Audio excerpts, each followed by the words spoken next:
Thomas the tank engine was grumbling to the other engines. I spend my time pulling coaches about ready for you to take out on journeys.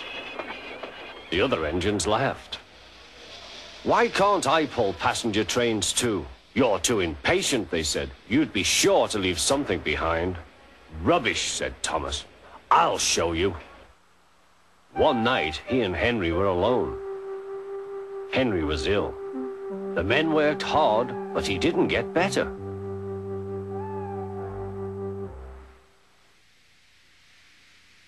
He felt just as bad next morning. Henry usually pulled the first train, and Thomas had to get his coaches ready. If Henry is ill, he thought, perhaps I shall pull his train. Thomas ran to find the coaches. Come along, he fussed. There's plenty of time, they grumbled. Thomas took them to the platform and wanted to run round in front at once. But his driver wouldn't let him. Don't be impatient, Thomas. Thomas waited and waited. The people got in, the conductor and station master walked up and down, the porter banged the doors, and still Henry didn't come. Thomas got more and more excited. Sir Topham Hatt came to see what was the matter, and the conductor and the station master told him about Henry. Find another engine, he ordered. There's only Thomas, they said. You'll have to do it then, Thomas. Be quick now. So Thomas ran round to the front and back down on the coaches ready to start. Let's not be impatient, said his driver. We'll wait till everything is ready. But Thomas was too excited to listen. What happened then, no one knows. Perhaps they forgot to couple Thomas to the train.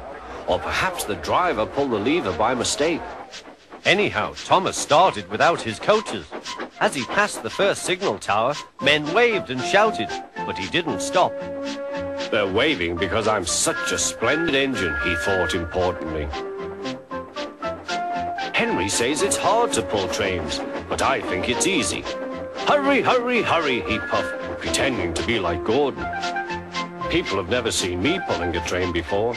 It's nice of them to wave, and he whistled. Peep, peep, thank you.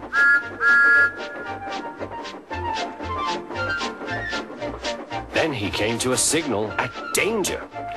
Bother, he thought. I must stop, and I was going so nicely too. What a nuisance signals are. He blew an angry peep, peep on his whistle. The signalman ran up.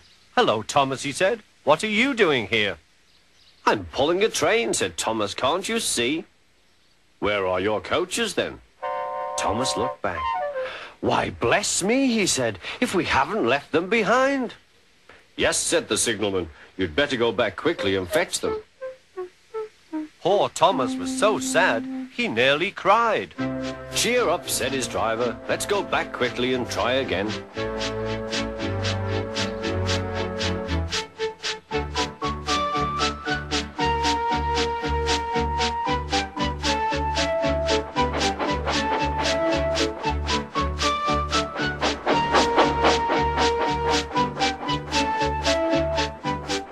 At the station, all the passengers were talking at once. They were telling Sir Topham Hatt what a bad railway it was.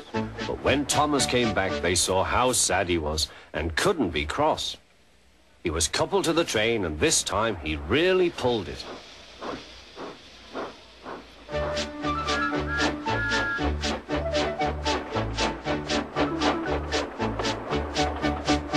Afterwards, the other engines laughed at Thomas and said, Look, there's Thomas who wanted to pull a train, but forgot about the coaches.